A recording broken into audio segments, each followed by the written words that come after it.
They called it prosperity. History called it the beginning of the end. On one August night in 1971, money stopped being real. No explosions, no protests, just a quiet death of something sacred, a promise. For thousands of years, wealth had weight, gold, silver, metal that couldn't be faked. But with one speech and one smile into a television camera, the entire world's faith shifted from metal to myth. This is the story of how belief became currency, and how every dollar since then has been a lie we agreed to believe. It began long before Nixon. In 1944, while the Second World War was still bleeding, leaders of the free world gathered in a mountain hotel at Bretton Woods. The planet was in ruins, but America was rich, holding most of the world's gold. The solution seemed elegant. Tie every major currency to the dollar, and tie the dollar to gold. 1 ounce would equal $35. Simple, stable, sacred. The world accepted America's promise as truth, and that promise became the backbone of global order. For a time, it worked. Europe rebuilt, Japan industrialized, trade flourished under the protection of the dollar. But behind the miracle, America was quietly spending more than it earned.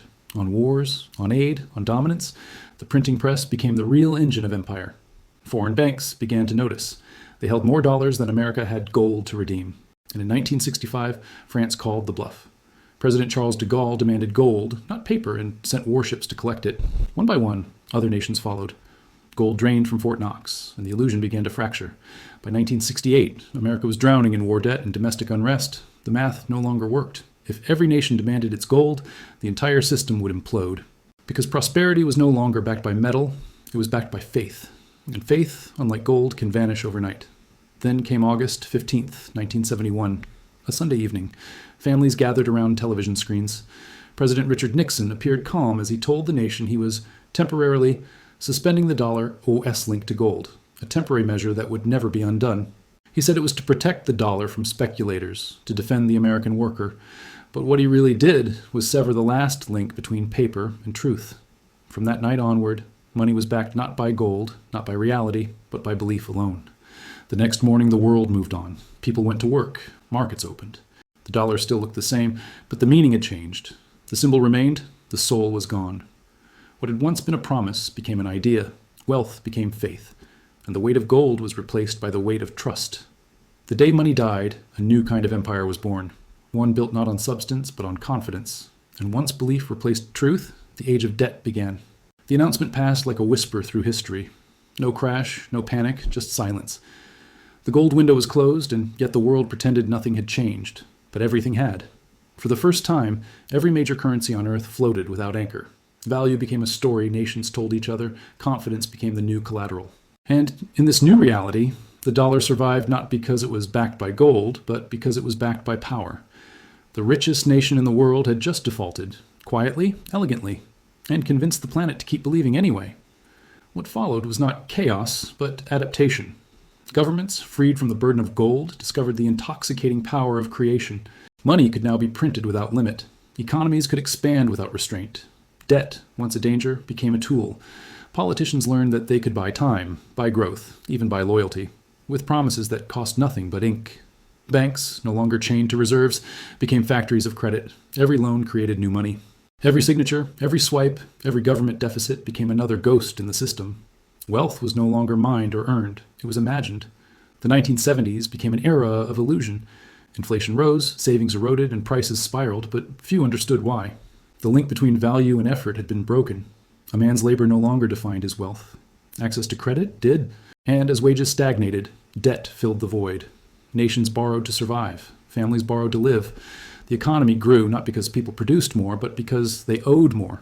The system fed on itself, thriving on expansion, terrified of stillness. But for Wall Street, this was paradise. The old world of gold-backed limits had vanished, replaced by infinite possibility. Financial markets exploded with innovation. Derivatives, futures, leverage, instruments that turned risk into profit and profit into spectacle. Money became abstract, detached from production, circulating faster than it could be understood. Economists called it progress. History would call it addiction. To stabilize the chaos, the United States struck a new kind of deal. Oil for dollars. The petrodollar system was born. Every nation that needed energy, and every nation did, now needed U.S. currency to buy it. The dollar, no longer tied to gold, became tied to the lifeblood of civilization itself. Power and paper fused into one. Every barrel of oil sold reinforced American supremacy. Every global transaction reaffirmed faith in the lie. And so the illusion deepened, elegant, efficient, unstoppable. By the early 1980s, inflation had consumed the decade. To save the dollar, the Federal Reserve under Paul Volcker unleashed brutal interest rates, sacrificing growth to restore faith. It worked. The dollar survived. But what rose from the ashes was not stability. It was obedience. The world had learned a lesson. Value was no longer measured in metal or labor, but in belief. The system could print prosperity, but it could never print trust. And yet, trust remained because everyone needed the lie to live. By the 1980s, the experiment had become normal. A generation grew up never touching gold, never asking what their money was worth, but because it simply worked. The illusion had matured. Credit cards replaced cash, banks replaced savings, and faith replaced understanding. Money had become invisible, existing only as numbers on screens. The world had entered the age of belief, a system that ran not on value, but on confidence and on the fear of what would happen if that confidence ever broke. Governments learned the rhythm of control. When economies slowed, they printed. When markets crashed, they rescued. When growth faltered, they borrowed. Recessions no longer cleansed the system. They were deferred, postponed with liquidity. Every crisis was solved by creating more money, and each solution made the next crisis larger. The discipline that once restrained power was gone, replaced by the arrogance of endless rescue.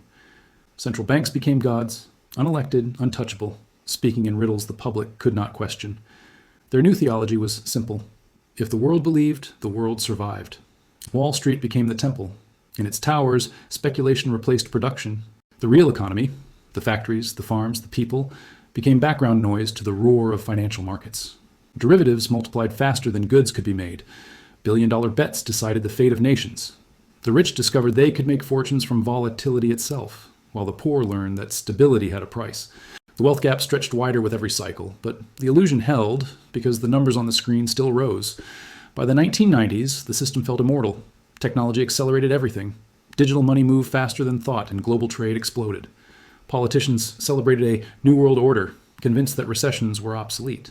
The Cold War had ended, markets had triumphed, and capitalism, untethered and unrestrained, claimed victory.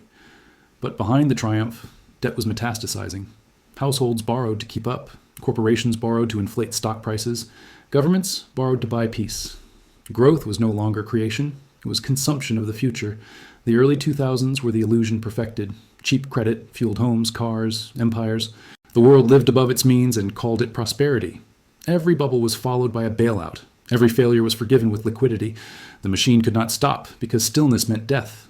Money had become digital faith, intangible, limitless, sacred. But like all religions built on belief alone, it demanded constant worship. The more people trusted the system, the more fragile it became. And then came 2008, the revelation. The financial system imploded under the weight of its own imagination. Banks that had once seemed eternal fell overnight. The gods of finance begged for salvation from the governments they had corrupted. The illusion cracked, and for a brief moment the world saw the truth. Money was never real.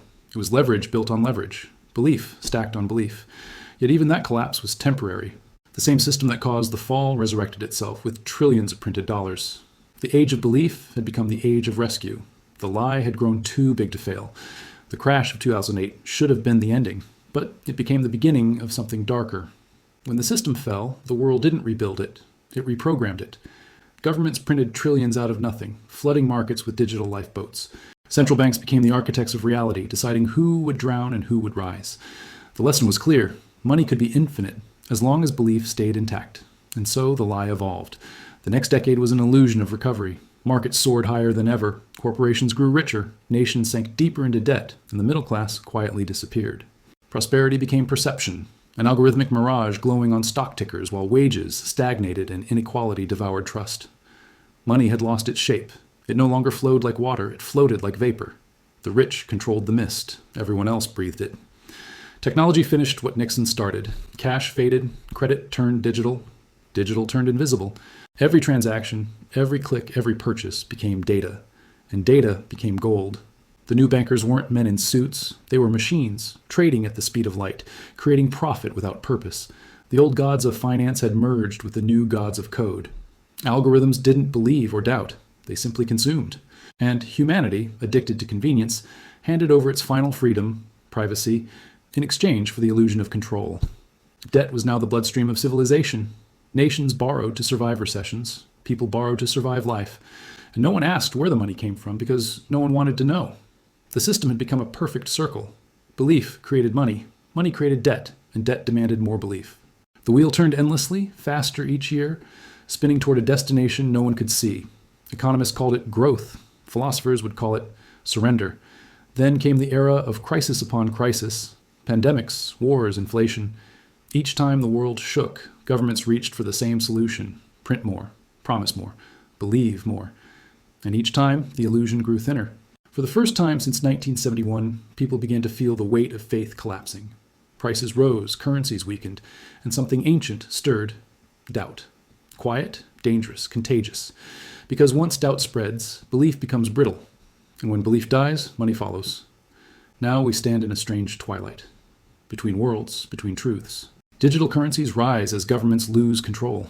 Inflation eats savings faster than they can be earned. Trust, the one invisible thread holding everything together, frays with every lie exposed. We tell ourselves the system will adapt, that innovation will save us. But deep down we know, when value no longer means work, when wealth no longer means truth, collapse is not an accident. It's destiny. History doesn't move in circles. It moves in spirals. Always upward, always downward, never still. And every empire that replaced substance with story believed it would be the one to last forever. They all believed until belief ran out.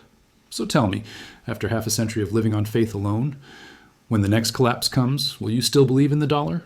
Or will you finally ask what money was ever worth?